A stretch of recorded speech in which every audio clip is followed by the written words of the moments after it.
Assalamualaikum warahmatullahi wabarakatuh. Alright, so hello everybody, welcome back to my YouTube channel. How are you all? I hope everyone is well and having a really great time. Alhamdulillah, I am quite well and having a very good time. So today in this video, I'm gonna share with you that is how to start a journey of learning English.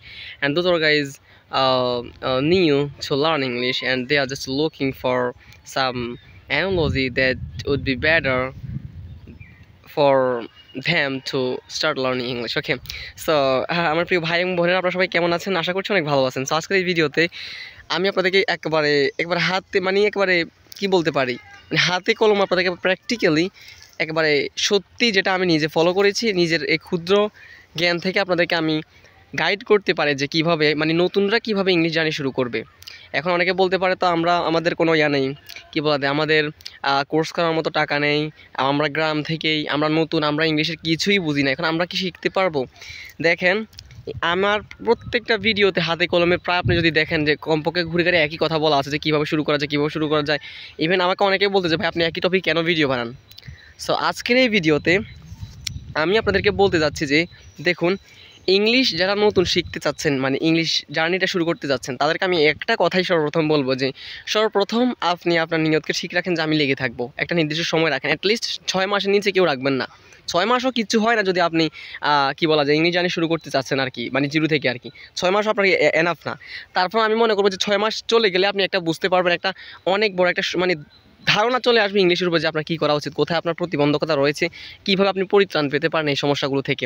যে সর্বপ্রথম আপনি অবশ্যই আপনাকে basic ধারণা রাখতে হবে। Basic না জানলে আপনি কিছুই বুঝতে পারবেন না। অনেকে বলে যে লিসেনিং সর্বপ্রথম করতে হবে, বাংলা ভাষা যেভাবে শিখেছি সেভাবে আমাদেরকে আগে শুনতে হবে, তারপরে বুঝে তারপরে বলার চেষ্টা করতে হবে। আরে ভাই, আমাদের তো প্র্যাকটিক্যাল একটা পরিবেশ ছিল বাংলাতে। আমাদের পিতা মাতা ছোটোবেলা থেকে আমাদেরকে প্র্যাকটিক্যালি বুঝেছে, এদিকে আসো সেদিকে আসো, রাখবে এদিকে আসো, সেটা করো এদিকে করো, এটা না ওটা, এভাবে আমাদের সাবকনসিয়াসলি এগুলো গেঁথে গেছে। ধরুন আমাদের ছোটোবেলা যদি আমাদেরকে বাংলা না বলতো, আরবি বলতো, তাহলে আমরা আজকে আরবিতে কথা বলতে পারতাম। তাহলে কি এটা ইংলিশের সাথে আমরা তুলনা করতে পারি? কখনোই না।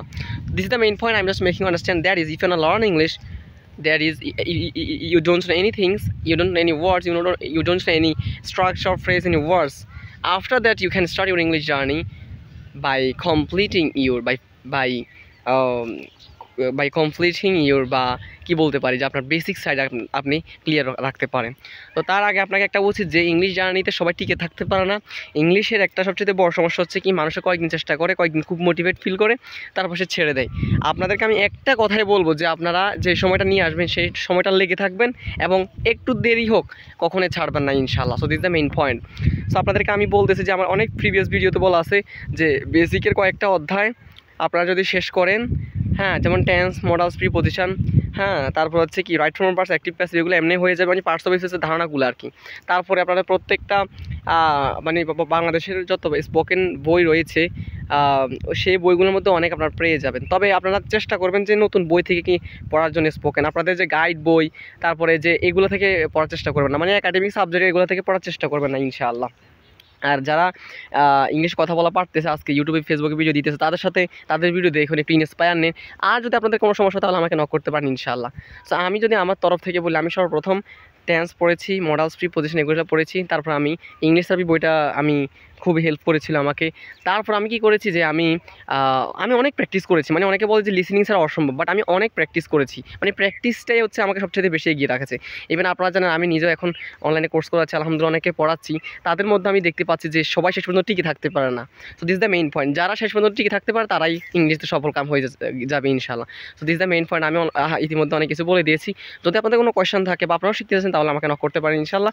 আমার আলহামদুলিল্লাহ বেস হোক যেটাও, আপনাদের আমি একটা না একটা সলিউশন দিতে পারবো। সো আজকের ভিডিও এখান থেকে, যদি আপনাদের কোনো কোয়েশ্চেন থাকে জানাতে পারেন। See you next time. আল্লাহ হাফেজ। আসসালামু আলাইকুম ওয়া রাহমাতুল্লাহি ওয়া বারাকাতুহু।